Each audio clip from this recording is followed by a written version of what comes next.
There are many good reasons to make sure that your AT.hop card is registered.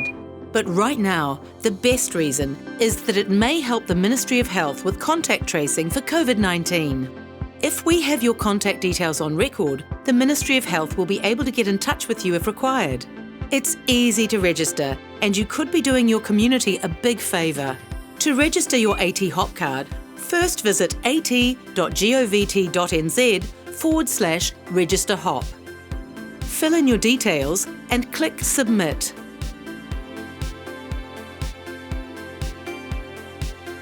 Open the email that has been sent to you and click on the activation link.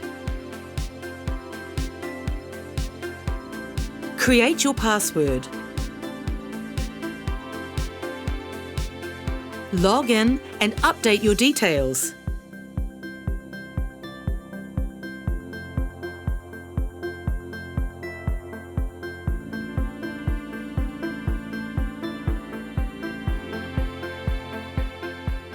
Click Register Card.